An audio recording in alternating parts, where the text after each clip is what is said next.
Você que está querendo sair do Brasil, você que já está aí de saco cheio do Brasil, está preocupado com toda essa turbulência jurídica e política que desde sempre acontece no Brasil, né? Vamos ser sinceros, sempre tem um problema ou outro aí na questão política e agora também na questão jurídica, né? O X saiu do Brasil, Starlink também está com alguns problemas e muita coisa que está acontecendo no Brasil. Não vou fazer aqui julgar a questão quem está certo e quem está errado, porque eu só vejo as informações que chegam aqui para mim, então posso estar errado. Mas já posso deixar claro para vocês a minha opinião, que eu vou sempre defender a liberdade de expressão e o devido processo legal. E para as informações que chegam para mim aqui, o Brasil não tem nenhum nem outro. Nem liberdade de expressão e nem devido processo legal. Novamente, posso estar errado aqui, mas essas são as informações que chegam aqui para mim. Eu estou conectando esse assunto agora a um dos motivos pelo qual você deveria sair do Brasil. Porque que você deveria considerar, no mínimo, pessoal, ter uma segunda nacionalidade ou uma segunda residência. Eu acho importantíssimo no mundo hoje. A gente percebe que todos os estados, quando eu falo estados, todos os países, o estado vem avançando sobre as liberdades individuais, o estado vem avançando consideravelmente sobre a liberdade de expressão, sobre a sua liberdade de escolha, até às vezes mesmo de decisão, sobre a liberdade de você educar os seus filhos. Então esse é um dos principais motivos que eu acredito que você deveria considerar em sair do Brasil. E claro, os outros países também têm problemas similares. Por exemplo, eu estou em Portugal, tem alguns problemas similares ao Brasil nessa questão, por exemplo, de educar os filhos. Porém, aqui em Portugal, vários outros aspectos já são bem mais... Você tem bastante mais liberdade. Sobre essa questão, por exemplo, eu não tenho problema com vacinas, não tenho qualquer questão sobre isso, mas eu sei que algumas pessoas têm, e aqui em Portugal, por exemplo, você não tem essa pressão todo, esse controle todo do Estado, como tem aí no Brasil. A questão também que teve durante a pandemia, e, enfim, várias questões no Brasil fizeram com que eu percebesse que o Estado brasileiro estava avançando e avançando forte sobre as liberdades individuais. E isso foi um fator que me fez considerar em sair do Brasil. O outro ponto também que eu percebo é a desvalorização da moeda. O real, eu percebo, já falei em outros vídeos aqui, que ele vem perdendo o valor de uma forma muito rápida. Depois dessas últimas decisões que foram tomadas nesse governo recente, eu percebo que o dólar vem subindo de uma forma descontrolada e o real vem perdendo valor, além dos gastos públicos estarem aumentando muito. Alguns desses problemas vocês vão ver em maior ou menor nível em outros países também. Aqui em Portugal também tem alguns desses problemas. Mas qual é a grande diferença que eu vejo? Analisa um país não só no curto prazo, mas no longo prazo. E quando eu analiso o Brasil no longo prazo, o que eu vejo no Brasil? Eu vejo uma educação, né, no nível escolar muito ruim, uma formação de alunos muito ruim mesmo, poucas pessoas são bem formadas. E o outro problema que eu vejo que ocorre muito com o Brasil é que as pessoas capacitadas, as pessoas bem formadas, elas saem do Brasil. Elas geralmente não ficam no Brasil, não geram valor no Brasil, pelo menos não fica ali até um tempo e depois sai. Eu conheço várias pessoas que já saíram do Brasil e conheço outras várias pessoas que já pretendem sair do Brasil, e todas essas pessoas com um grau de curricular muito elevado, ou seja, são pessoas boas, muito boas no que fazem, engenheiros, alguns advogados também, né? Muitos engenheiros, na verdade, eu conheço, acho que a maioria é engenheiro da parte de TI, mas analistas, enfim, eu conheço muita gente.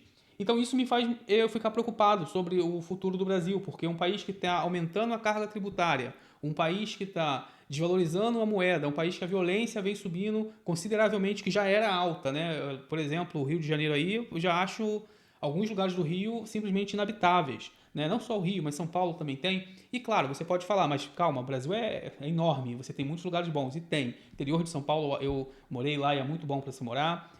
Curitiba, Paraná, né? Ali eu também gosto muito. Santa Catarina, e tenho certeza que tem excelentes lugares também do Nordeste e tudo mais. O problema todo que eu percebo, e vocês estão falando com uma pessoa que já se mudou mais de 10 vezes, é que o Brasil, os lugares que ainda não são perigosos, eles vão ser em breve. A violência está chegando até lá. Eu percebi isso, por exemplo, no Paraná.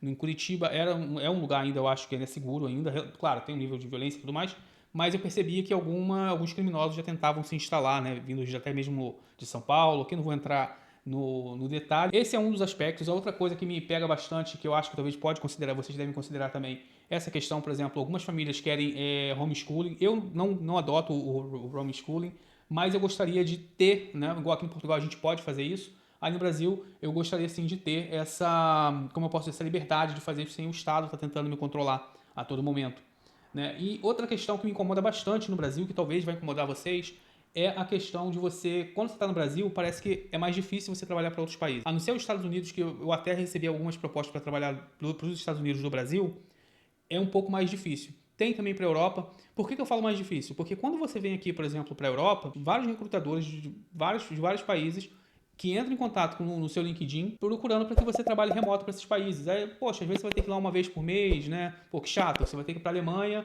lá uma vez por mês para a Alemanha, com a empresa pagando tua passagem, teu custo, enfim, é muito chato isso, né? Ou para a França, ou para Luxemburgo. Algumas empresas querem que sim, que você se mude, que você vá para morar lá no país, é uma questão de cada um, né?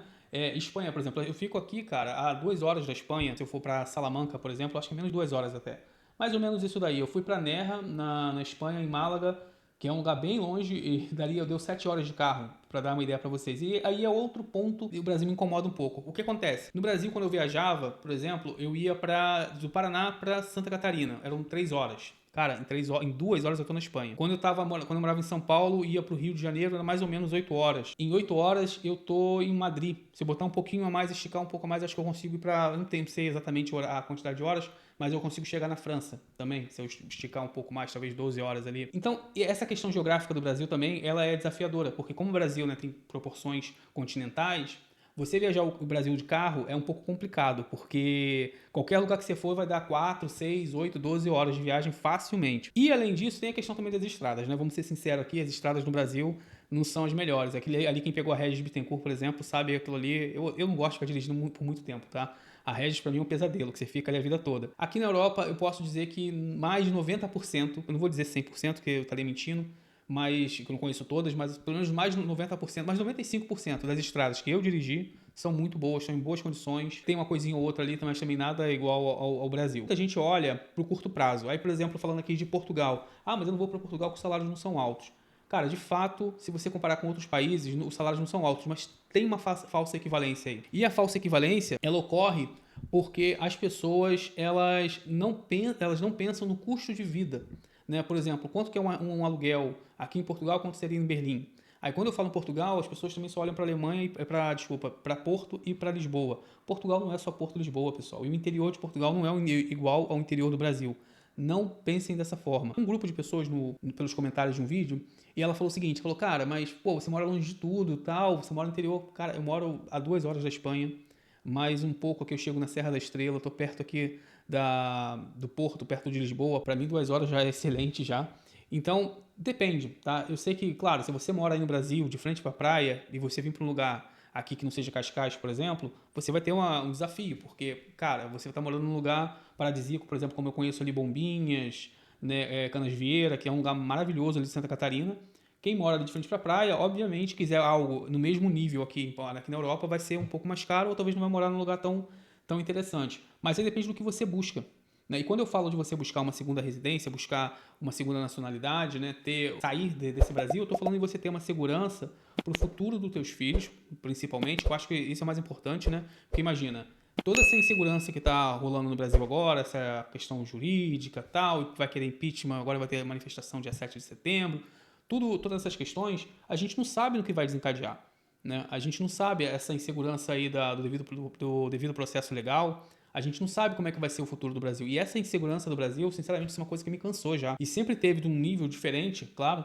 Isso sempre teve, durante anos, o Brasil sempre foi assim. Quando você tem a possibilidade de você romper essas fronteiras, você ir para outros países, que eles abrem as portas para mais países, mais opções, isso dá uma segurança e um conforto para você no imediato e no longo prazo, principalmente. Principalmente quando você se torna cidadão, tá? E eu gosto muito aqui de Portugal. Primeiro, eu já canso de falar para todo mundo, a cultura eu acho muito similar à brasileira, não é igual, mas é similar. Né? A alimentação também é bem similar, o idioma é muito similar, isso ajuda bastante. Por mais que eu fale inglês, se eu fosse para um país que falasse em inglês, os meus filhos não falam, a minha esposa ainda não fala, então ele teria um problema, assim, uma barreira a mais para eles. E aqui não, aqui falam português, a gente entende bem. Assim que chega é mais difícil, mas a maioria das pessoas entendem muito bem. Sempre fui bem recebido aqui, tá? Claro, tem uma pessoa ou outra bem pontual ali que eu poderia contar com uma mão, uma coisinha ou outra. Nada de nível de preconceito, tá, pessoal? Pelo menos eu não tive, mas já vi casos de preconceito, infelizmente. Mas já vi no Brasil também. Preconceito eu também já vi bastante no Brasil, incluso já sofri preconceito por questão econômica. No Brasil tem muito disso, né? Você sofre preconceito no Brasil por cor, claro, óbvio, mas você sofre principalmente por questão econômica. E eu posso contar aqui depois para vocês como é que é esse preconceito econômico, muita gente nem sabe. Às vezes até geográfico, do lugar, dependendo de onde você mora no Brasil, você sofre preconceito. Eu não estou falando de Nordeste, Sudeste, não estou falando disso não. Eu estou falando dentro, por exemplo, do Rio de Janeiro, você tem... se você mora na Baixada Fluminense, né, que é uma área mais humilde, ou você mora na Zona Sul. Então você tem essa questão. Por exemplo, uma coordenadora minha, logo no início da minha carreira, pegou e falou assim, nossa, mas você fala tão bem, onde é que você mora? Eu falei, eu moro em Duque de Caxias. Na época eu morava em Duque de Caxias, e ela falou assim, nossa, nem parece, você fala tão bem, nem parece que você mora em Duque de Caxias. Ou seja, na cabeça dela, ela já tinha um preconceito, né, de que todos que moravam em Duque de Caxias falavam errado. E essas coisas existem no Brasil e existem aqui na Europa porque isso não é inerente ao país. Isso aí está inerente à pessoa, ao ser humano. O ser humano ele não é perfeito, ele tem defeitos. Uns mais do que os outros e uns defeitos que não tem como a gente aceitar. Considerem, no mínimo, tá? No mínimo, como eu já falei com vocês em outro vídeo, terem um ganho, uma renda fora do Brasil. Tem gente que gosta de fazer YouTube. YouTube aqui, por exemplo, eu estou falando com vocês, mas dá para fazer dinheiro também. Ou então vocês imigrarem. Tá? Eu também recomendo muito que quem puder ou imigrar ou ter uma segunda cidadania. É muito importante que vocês tenham uma segunda cidadania ou uma segunda residência, porque isso é o que vai fazer vocês terem uma liberdade, tá? E uma liberdade, por exemplo, agora aí no Brasil o X, né, tá fora, tá bloqueado. Ou seja, 20 e poucos milhões de brasileiros, de usuários do X, não podem acessar a plataforma e não tinham nada a ver com a história da briga lá do Elon Musk com o Alexandre, com o Elon Musk. A questão é 20 e poucos milhões, 20 milhões, mais ou menos, mais de 20 milhões de brasileiros que não tinham nada a ver com a história e agora perderam acesso ao X. E agora também até a Starlink, agora o provedor de internet, está entrando no meio. E essa insegurança, pessoal, pode ser escalada, pode ir a outras empresas, pode ter N coisas, tá? Até mesmo, só para dar uma ideia para vocês, dependendo da interpretação de como isso for interpretado, o Brasil pode sofrer sanções internacionais. E aí, meu amigo, se isso acontecer, tá ferrado. E não é só isso. Nunca eu vi um momento tão bom para se migrar tão fácil como agora, de forma legal, novamente. Estou falando sempre aqui de forma legal, né, com visto e tudo mais. E eu percebo que esse momento ele tá se fechando novamente. Uma vez um amigo que até mora agora em Oslo, pelo menos ele morava ainda, Alessandro, se você estiver vendo isso aqui, um abraço. Ele morava em Oslo, na Noruega. Ele falou comigo, Jefferson, essa questão de imigração, ela vem de tempos em tempos. A porta, né, se abre, depois se fecha, fica um tempão fechado, e depois se abre novamente, fica um tempo aberto, depois se fecha de novo, e assim vai. Agora, a porta de imigração legal, novamente, eu não estou considerando aqui imigração ilegal, ela está aberta. Você tem opções para a Espanha, você tem opções para Portugal, mesmo para os Estados Unidos, para o Canadá, para vários países aqui. Mas uma hora ela vai se fechar de novo e aí as pessoas vão querer imigrar e não vão poder. Então, se você tem essa condição de imigrar e você tem essa vontade, esse desejo, cara, minha recomendação, invista, faça seu planejamento.